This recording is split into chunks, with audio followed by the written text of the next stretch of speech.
मैं दिन में मरूं न रात में, न सुबह न सांझ। और ऐसे आदि दैत्य हिरण्याकश्यप को कौन चुनौती दे? एक कामना लेकर तप करने के लिए निकला हिरण्याकश्यप की कथा सुनाते हैं आपको। ये कामना लेकर, नित्यता की कामना, ये भूख सब में है। मैं नित्य रहूं, जयी रहूं, चर्चित रहूं, शीर्षस्थ रहूं, शिखरस्थ रहूं, लोकमान्य रहूं, लोकप्रिय रहूं, मैं सबसे आगे रहूं। और अब ये प्रवृत्ति कुछ दूसरे ढंग का पैंतरा लेकर चल रही है। प्रवृत्ति तो ये भी है हम सब में, पर पैंतरा बदल लिया है इस प्रवृत्ति ने। अब पैंतरा इस रूप में बदला है कि बिना श्रम साधन के, योग्यता पात्रता के हम बड़े कहलाएं।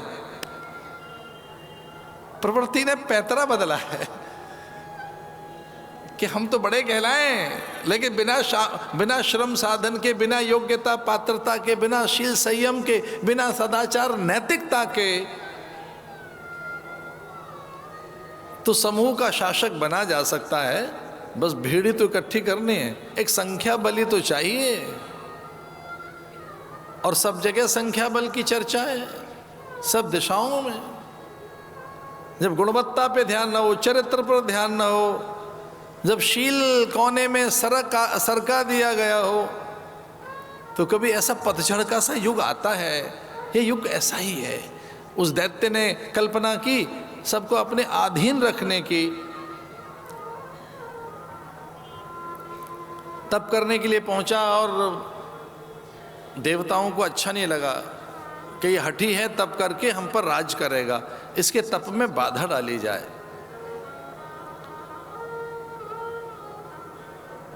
शुकदेव का रूप धारण करके, पोपट माने तोता, गुजराती में शुक को, तोते को पोपट कहते हैं।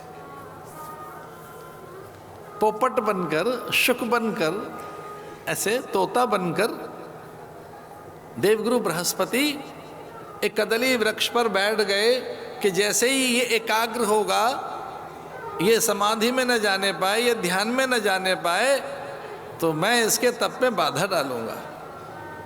लेकिन ऐसे किसी के तप में बाधा डालना भी ठीक नहीं है। तो क्या करना चाहिए? तो उन्हें लगा जोर जोर से नारायण नारायण नारायण नारायण करेंगे। और जैसे ही वो ध्यान में बैठा, देवगुरु बृहस्पति के मुख से निकला नारायण नारायण नारायण, बताने के लिए वही आद्य पुरुष है, वही परम पुरुष है, वही समर्थ पुरुष है, वही आरंभ के आरंभ में, प्रारंभ में, पूर्व की अपूर्वता में वही एक है।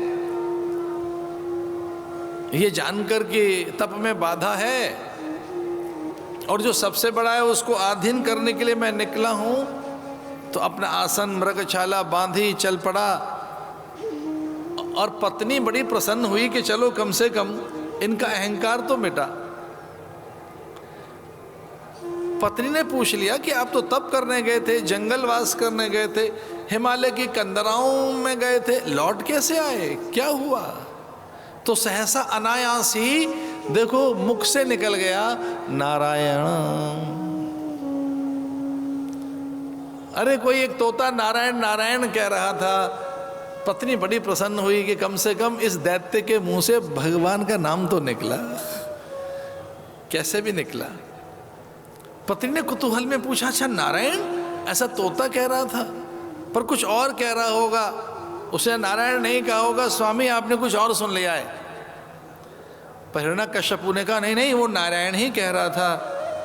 कयादू बड़ी चतुर थी, वो अधिक श्रृंगार करके, सुंदर वस्त्र पहनकर, विनीत भाव से, समर्पित सी होकर, दुग्ध पात्र हाथ लेकर, सुंदर रसीले फल लेकर कुछ उनके सम्मान में गीत गाने लगी कि आप बड़े महान हैं, तेजस्वी हैं, आपका प्रभुत्व वर्चस्व कैसा है, पूरी यह जैव संपदा आपकी है, समूचे धरा के प्राणी आपके अधीन हैं। हे स्वामी, ऐसे रूप की प्रशंसा उसके तेज की करने लगी और स्वयं भी सुंदर सी होकर उनके सामने खड़ी हो गई और कहने लगी कि मुझे अभी भी विश्वास नहीं होता कि तोता नारायण कह सकता है, आपने कुछ और ही सुना होगा। वो किस ढंग से नारायण कह रहा था। कयाधु ने कहा कि इससे 108 बार बुलवाऊंगी बहाने से। हिरण्यकश्यप ने कहा कयाधु वो नारायण ही कह रहा था। तो जब नारायण कहा उसने तो आपको कैसा लगा? जरा आंख बंद करके देखो नारायण जब उसने कहा तो कैसा लगा। मैं बताऊं नारायण कौन है? तो कयाधु ने रूप जाल में आसक्त कर लिया अपने पति को और कहने लगी मैं बताऊं नारायण कैसे हैं, वो कौन है? जो नारायण नारायण अपने कान में सुना तो कयाधु उनका वर्णन करने लगी। उनके पास शंख चक्र गदा पद्म मकराकृति कुंडल शेषशाही जगन्निवास श्री हरि, उनके नाभि कमल से ब्रह्मा, उनके नेत्रों में करुणा, श्रीवत्स चिन्ह धारण करते हैं, वक्षस्थल पर भृगु ने प्रहार किया था त्रिदेव परीक्षा में, और उनके श्रीवत्स ये वक्षस्थल पर ये वत्स लक्षण है भृगु के, भृगुलता है यहाँ, उनका कंबु ग्रीवा कंठ, बड़े से कान, सुंदर सी भुजाएं, बलिष्ठ भुजाएं, अजान बाहु, विशाल वक्षस्थल, और वह प्राय ध्यानस्थ रहते हैं। शेषशाही जगन्निवास नारायण, वो ऐसे बताती गई और हिरण्यकश्यप का ध्यान लग गया। ऐसा कहते हैं उसी समय गर्भाधान संस्कार हो गया। उचित काल जाना कयाधु ने, इससे उत्तम काल कोई नहीं हो सकता।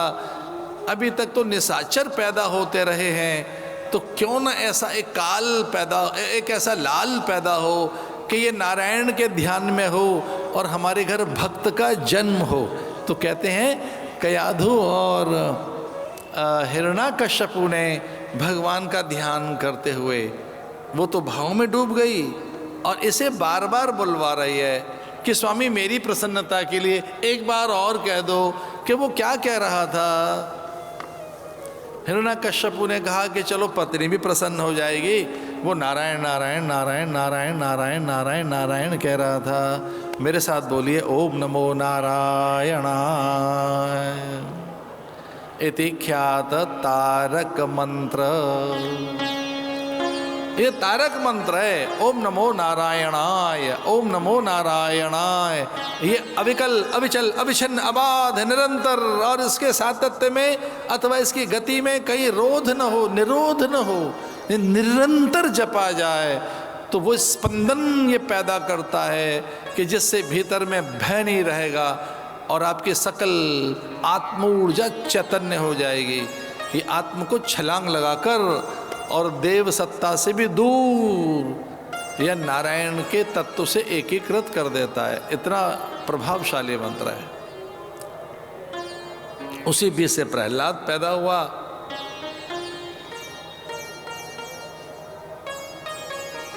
हिरण्यकश्यप ने अपने गुरुदेव से कहा कि मैं नहीं जानता कि मेरे चित्त में आह्लाद क्यों है। पदार्थों की प्रचुरता है, वस्तुओं की बहुलता है, भूमि विस्तार है, गगनचुंबी अट्टालिकाएं, पूरी धरा के सुख मेरे हैं, पूरे संसार के राजा मेरे चरणों को चूमते हैं। वो सुख मुझे कभी आह्लादित नहीं कर पाया, न जाने क्यों। आज पुत्र के जन्म पर मैं आह्लादित हूँ, मैं नहीं जानता, पर मुझे ऐसा लगता है कि मेरा उद्धार करने आया है ये, तो इतना आह्लाद है मुझे, इतना आह्लाद। तो गुरु ने कहा कि अच्छा वो आह्लाद जानते हो किस कारण है? प्राज्ञ सत्ता से, परासत्ता से, परम सत्ता से, परमात्म सत्ता से, इसलिए उसका नाम प्रहलाद रख देते हैं। तो गुरुजी ने आह्लाद की अवस्था के कारण उनके पुत्र का नाम प्रहलाद रख दिया। प्रहलाद, प्राज्ञलाद, परमात्मलाद। और ये मैं आपसे भी निवेदन करना चाहूँगा कि जो प्रसन्नता भगवान के नाम में है वो भैया पदार्थों में नहीं है। पदार्थ का सुख है, लेकिन वही पदार्थ जब प्रसाद बन जाता है, वही पदार्थ जब ईश्वर को अर्पित हो जाता है, तो पदार्थ फिर कुछ और होता है। मैं नहीं जानता ऐसा मैं क्यों कह रहा हूं। कुछ अकल्पनीय लगेगा आपको, अविश्वसनीय लगेगा, कदाचित आपको लगेगा कि ये तो कोई अतिरेक है, अतिरंजन है। आपको लगेगा कि नहीं ये तो हद कर रहे हैं महाराज, इन्हें ऐसा तो नहीं बोलना चाहिए। पर अब मैं रुकूंगा नहीं, बताऊंगा जरूर। कुछ वैज्ञानिकों ने लड्डू की कल्चर की है, उसके गुण धर्म देखे हैं, और वही लड्डू जो भगवान को चढ़ गए उसकी भी कल्चर की है, वो अलग है, बिल्कुल भिन्न है। कुछ वैज्ञानिकों ने जल की कल्चर, वाटर प्रॉपर्टीज देखी हैं। उन दिनों जब कुंभ नहीं है, यहीं गंगा यमुना सरस्वती के किनारे संगम की वाटर प्रॉपर्टीज क्या हैं, जल क्या है, और भरोसा कीजिए कुंभ काल के जल की देखिए कुछ भिन्न हैं।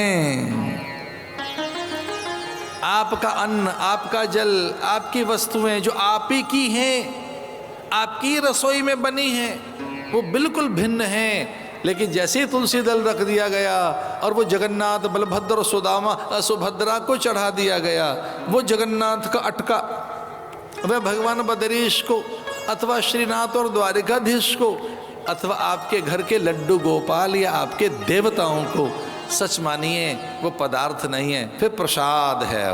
वो फिर प्रसाद है। प्रसादे सर्व दुखानाम हानि रस्योपजायते। तो घर प्रासादिक हो गया, प्रसाद भाव से घिर गया। हिरण्यकश्यप की प्रवृत्तियों को भी चुनौती दी प्रहलाद ने, और उसके उद्धार का वो कारण बना।